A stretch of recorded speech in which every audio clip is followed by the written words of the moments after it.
Olá, meus amigos. Então esta é a segunda aula referente ao nosso curso sobre globalização da educação. Na primeira aula, nós vimos naquela exposição que, através de análise de um sociólogo norte-americano chamado Kingsley Davis, em sua obra A Sociedade Humana, ele demonstrou que a sociedade ela é dividida em dois tipos de estruturas principais. O que nós chamamos de estruturas primárias e aquilo que nós chamamos de estruturas secundárias. E que há uma diferenciação na tratativa para com os indivíduos dentro de cada uma dessas estruturas. Dentro das estruturas primárias, os indivíduos recebem o seu valor decorrente da sua própria personalidade ou de seu aspecto pessoal. Por exemplo, em uma família, o valor de um pai está intimamente ligado com o ser pai, com aquela pessoa, não é? Enquanto que em uma estrutura secundária, os valores dos indivíduos estão ligados às funções que eles ocupam dentro daquelas organizações. Por exemplo, uma empresa. Dentro de uma empresa, nós não somos uma pessoa. Ou, dentro de uma empresa, nós não somos tratados como pessoas. E onde o nosso valor está ligado com a nossa pessoa. Mas sim, somos tratados como funções. O nosso valor, dentro daquela organização, está intimamente ligado com a função que ela necessita que nós executemos. E aí, nós vimos também que a partir do surgimento da Revolução Industrial, você começa a ter um aspecto de secundarização da sociedade. Ou seja, aquelas estruturas que até o surgimento da Revolução Industrial se organizavam como estruturas primárias, elas passam a assumir comportamentos de estruturas secundárias. E com isso, cada vez mais e mais o ser humano vai perdendo o seu valor e cada vez mais e mais as funções são necessárias nesse processo de dissipação das estruturas secundárias.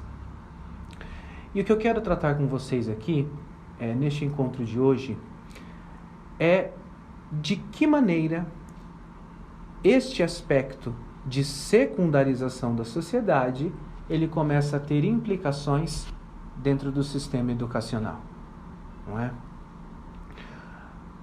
Uma das evidências disso está descrito em uma obra chamada Relatório de Yale, de 1828.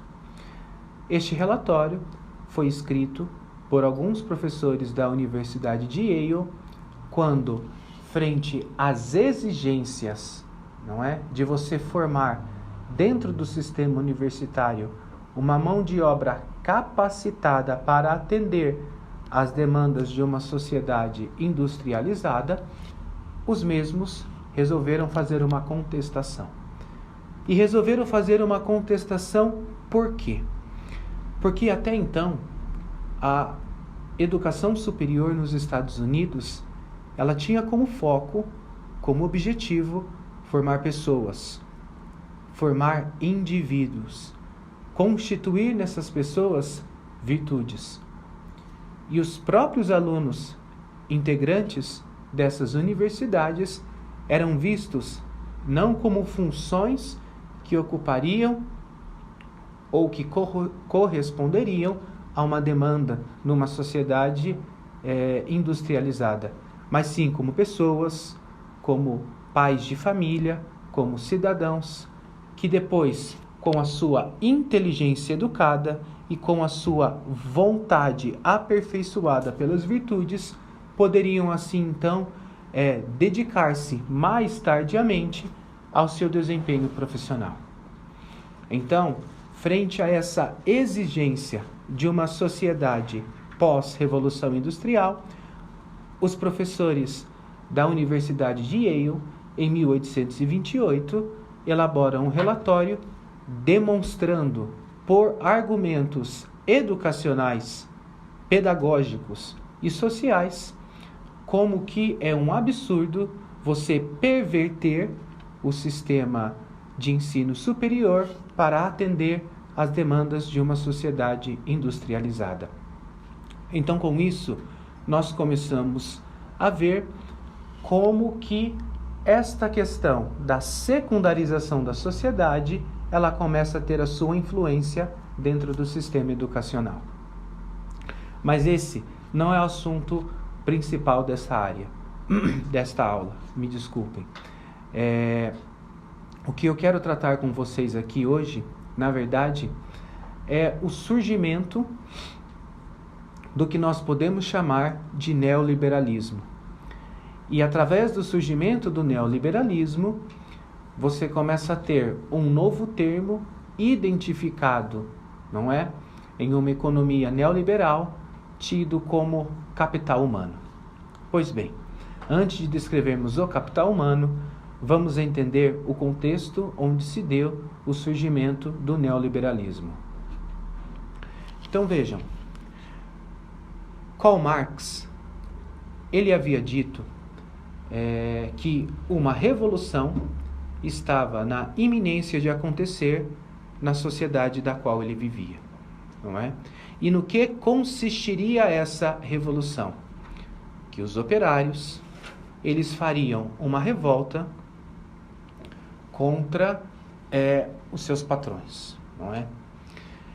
E os motivos pelos quais, para o Marx, esta revolução estava na iminência e também seria inevitável, se deu ao fato de que, para o Marx, a exploração que os patrões estavam fazendo sobre os trabalhadores, ela ia acontecer de tal forma que, em determinado ponto, os trabalhadores fariam uma revolta como uma resposta a esta opressão. Mas não somente isso. Para o Marx, os próprios empresários, movidos pela sua ganância, eles aos poucos, não é? Os empresários maiores iriam aniquilar os empresários menores. E esses empresários menores iriam se tornar trabalhadores comuns. Então, para o Marx, o que iria acontecer na sociedade é um aumento significativo de trabalhadores e uma concentração cada vez maior em pouquíssimos empresários. Até que então, esta situação, não é, de um grande número de trabalhadores oprimidos por um pequeniníssimo número de empresários, num ambiente de uma exploração desumana, faria com que os trabalhadores realizassem uma revolução, não é? E a isso Karl Marx chamou de revolta do proletariado. Porém, durante a vida do Marx, isto não aconteceu. E então, quando Karl Marx morre, o marxismo coloca diante de si uma indagação. Por que a revolução do proletariado ainda não aconteceu? E diante desta dúvida, diante deste fato constatado na realidade, você começa a ver então dois tipos básicos de marxismo. Você tem o marxismo mais ortodoxo, que busca crer cegamente nas palavras de Karl Marx, e com isso, em algum determinado momento, a revolução surgiria. Mas você tem uma outra postura dentro do marxismo, que começou principalmente com um indivíduo chamado Eduard Bernstein. Eduard Bernstein, ele se mostra contrário com algumas ideias expostas por Marx.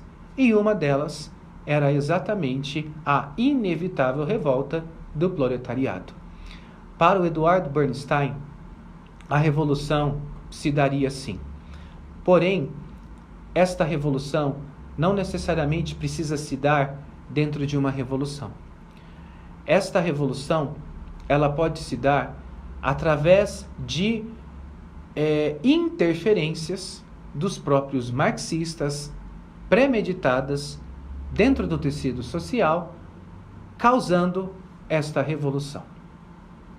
E com isso, então, você começa a ter o início do surgimento do que nós chamamos de socialismo, não é?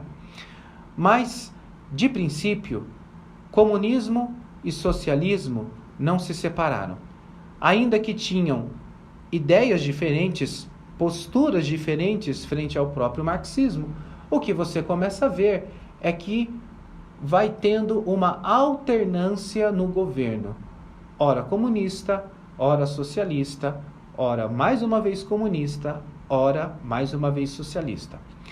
Até que tudo isso então culmina em 1950, onde o Partido Socialista resolve formalmente romper com os comunistas. E aí então, inspirado nas ideias do Bernstein, o socialismo começa a ter como estratégia as seguintes ações. Primeiro, assumir o governo. Após você assumir o governo, você aumenta a taxação de impostos. Na medida que você aumenta a taxação de impostos e o governo vai tendo mais arrecadação, o governo vai tendo condição de, aos poucos, ir comprando as empresas privadas, não é? E com isso, você vai estatizando todas as empresas privadas. E isso deu certo. Tanto é que no final da década de 60, o mundo se viu na iminência de se tornar hegemonicamente socialista. E foi aí então que outras pessoas de mentalidade capitalista, principalmente nos Estados Unidos, decidiram fazer algo para impedir com que o socialismo continuasse expandindo mundo afora e seduzindo mais e mais países. É aí então que alguns professores de economia da Universidade de Chicago, eles resolvem forjar, não é, com a ajuda de um outro professor de economia vindo da Áustria, um novo sistema de economia, ao qual eles chamaram de neoliberalismo. Forjado o sistema, você tinha teoria. Você precisava, então, experimentar esta teoria para ver se a mesma funciona.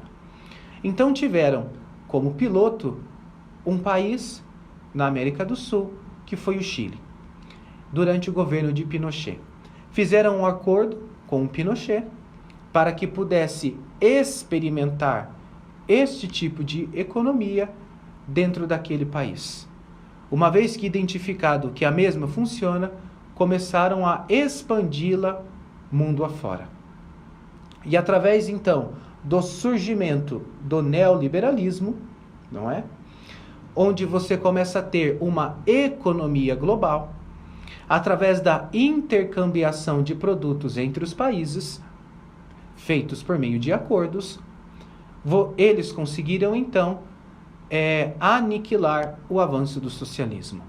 O socialismo, iniciado por Eduardo Bernstein, diante de uma economia global vinda através do neoliberalismo, não pôde resistir à mesma.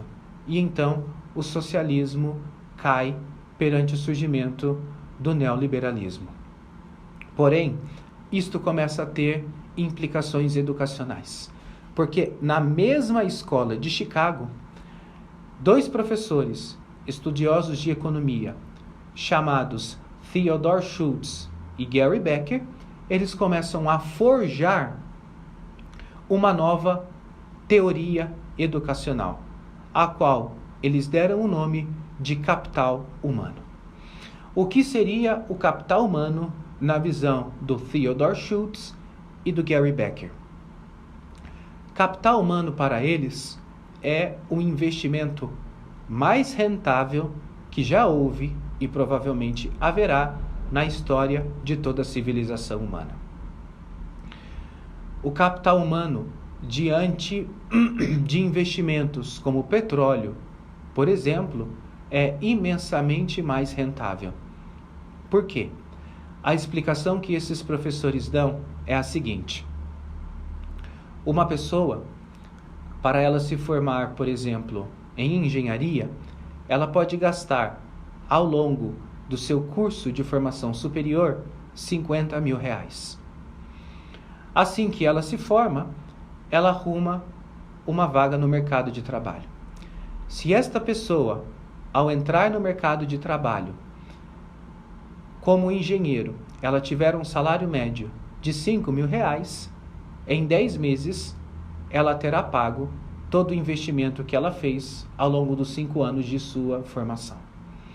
Desses 10 meses para frente, até o fim de sua vida profissional, até a sua aposentadoria, tudo aquilo que esta pessoa ganhar através do seu diploma será lucro.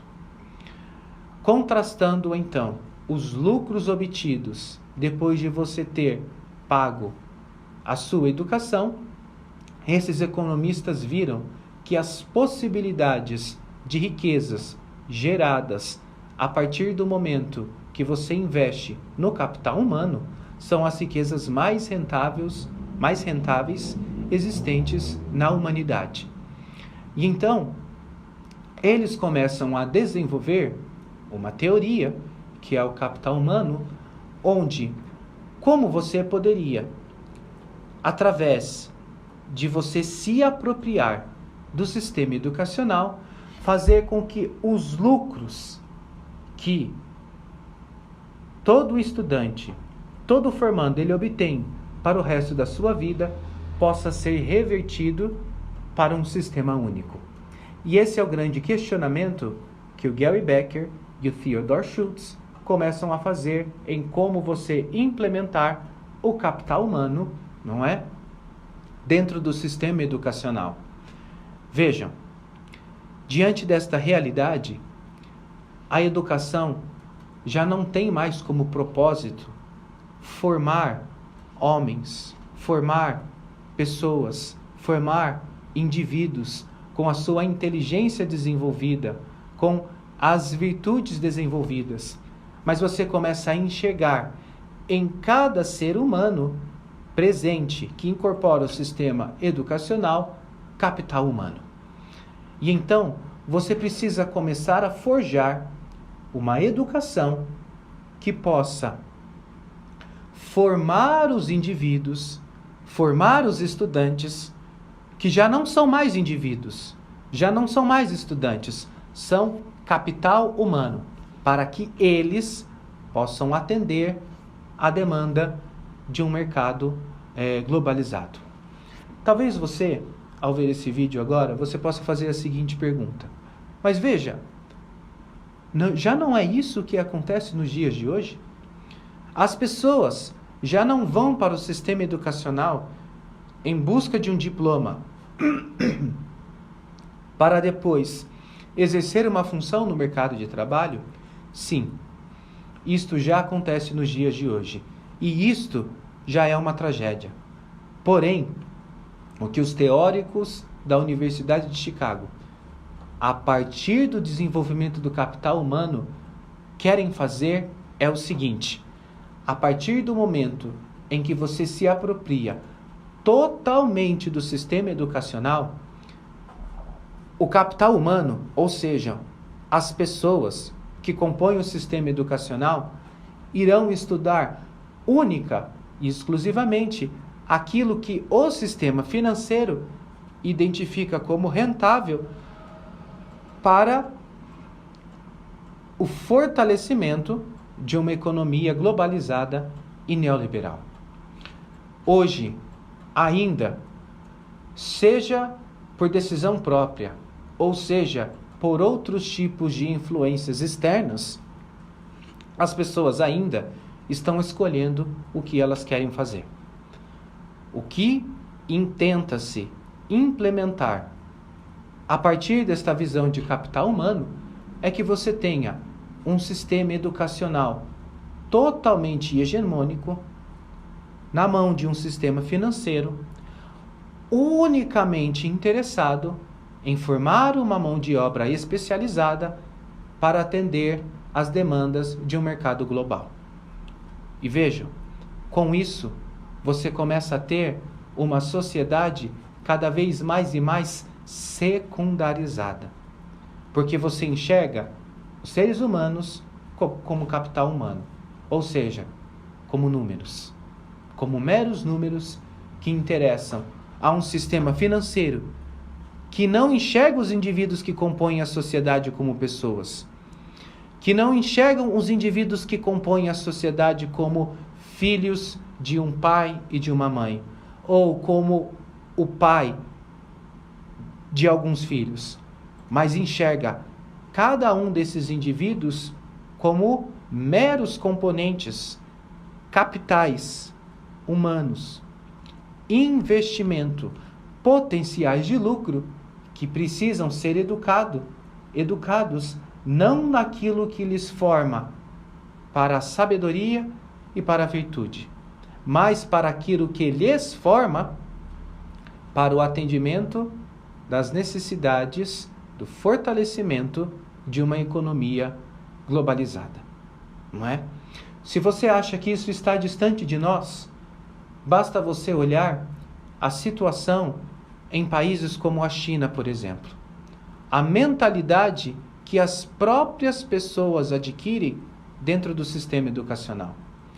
Basta você olhar as consequências drásticas que nós temos na centralização educacional que acontece no Japão, onde muitos estudantes, após falharem em passar em um vestibular técnico que iria formá-los para o mercado de trabalho, simplesmente acabam com as suas vidas se lançando nos trilhos dos trens. Então veja, meus amigos, este é o início daquilo que eu quero descrever para vocês como a globalização da economia. Até agora, nós já nos deparamos com dois conceitos fundamentais para nós entendermos o que é esta educação. O primeiro foi a primarização e secundarização da sociedade, ou o que são estruturas primárias e estruturas secundárias, que foi largamente tratado em nossa primeira aula. Agora, hoje, eu trouxe este novo elemento para vocês, que é o capital humano, e, ao longo dessas aulas, eu irei trazendo para vocês todos os conceitos fundamentais para que nós possamos entender o que é a globalização da educação.